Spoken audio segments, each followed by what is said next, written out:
When several students have a common area of need, gather them for a strategy lesson. The 7 to 10 minutes you spend teaching a strategy lesson are efficient and effective. The students still receive individual feedback as they would in a one-on-one conference, but meeting with them all together takes much less time. Choose a strategy lesson when you want to provide guided practice for students to transfer strategies to their independent reading, teach efficiently when students have a common goal, or hold students accountable to ongoing work around their goal. As you start a strategy lesson, be sure to explain why you've brought this particular group of students together. If possible, compliment the students on a habit or behavior you've noticed them using when they read. Be clear and explicit in outlining the strategy you will be working on in the lesson. You may choose to quickly demonstrate or lead a shared practice of the strategy before they practice it with your support. Plan to spend most of the lesson time circulating among the students, prompting, coaching, and supporting them as they practice. In the lesson you're about to see, I teach 3 students a strategy to help them use text features to understand unknown vocabulary in a nonfiction text. Even though all the students are working on the same strategy, they work with their own text, and I must be aware of each student's level of proficiency with the strategy. Notice how I guide the students to synthesize information from multiple parts of a page, use text-based evidence to support their thinking, use what they learned to deeply explain the word or concept. At the end of the lesson, I remind the students to apply what they've learned to the books and other texts they are reading independently. I make my expectations as explicit as possible so that students return to their independent reading focused on a specific goal for practicing this new strategy set.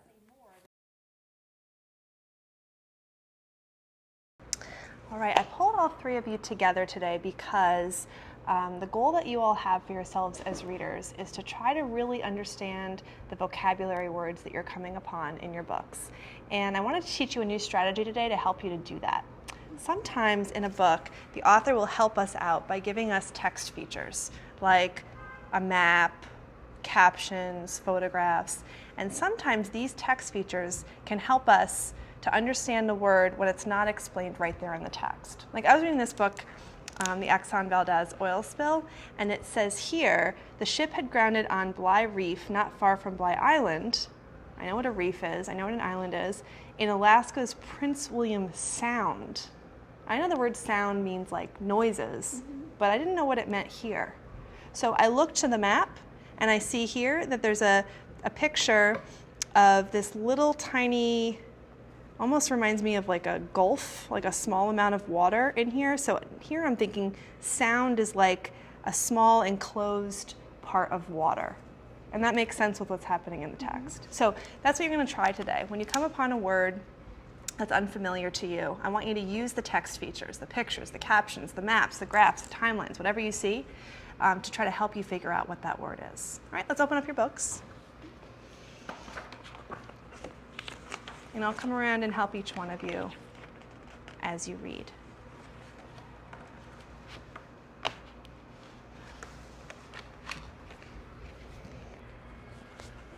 All right, anything there that's new for you? Any new terms? Yeah, the word scurry. Yeah. I don't know what that means. So what's the text feature you can use to help you there? Well, I see like a lot of ants moving up a leaf. Moving, So okay. They're actually kind of moving really quickly. So. And that's really cool that you use this word to try to help you kind of imagine or visualize how they're moving. They're moving quickly up the leaf. Good, keep reading. Have you come upon any words yet? Nothing yet? Let me just take a look.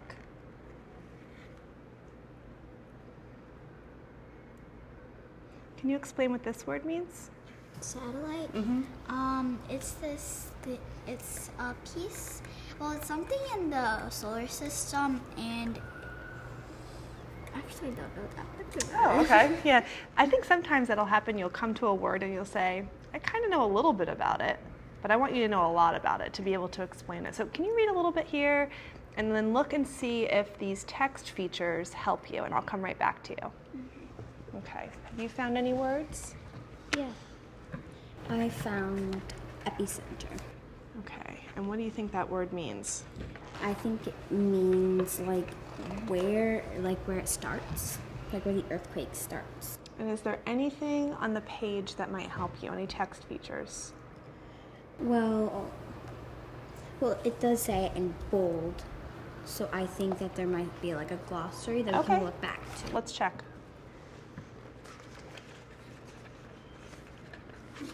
Glossary. Right here. Okay. Epicenter. A point on the Earth's surface above the start of an earthquake.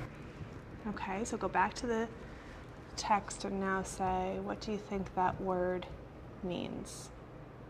I think that it means like where it started, like where it starts. Okay, I'm going to give you the same advice. I want you to see if you can do more than just give a definition, because what's in the glossary is a definition. See if you can explain it.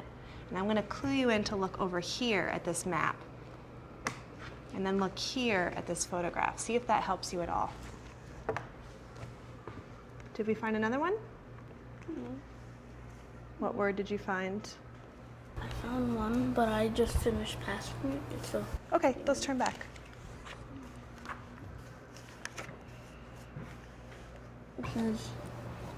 It says this word right here. Mm-hmm. Go by the picture, I think since it's pointing to these two like antennas, I think this word is what this is. Well, I think this word describes the ants' antennas or what the specific word for it. Yeah, what this diagram does is it shows you what an antenna is. But if I asked you to explain what it is, what would you say? Well, I would say that the antenna based on antenna and what I know about ants, that the antennas. Well, before you say that, let's look and see what does the text show you.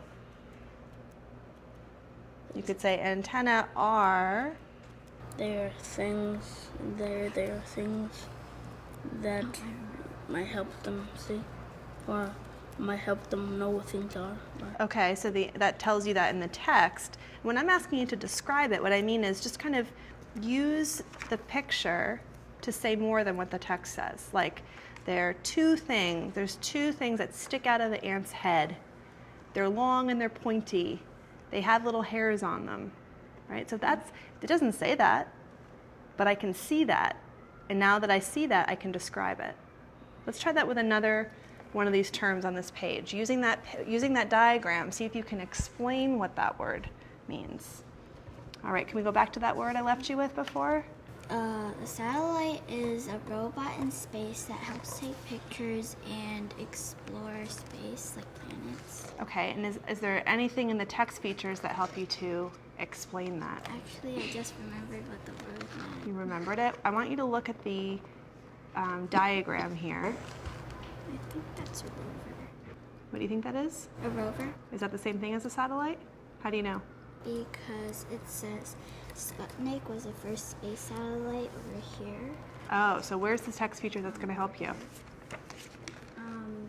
It's the picture. So look closely at the picture then, and I'll come right back to you.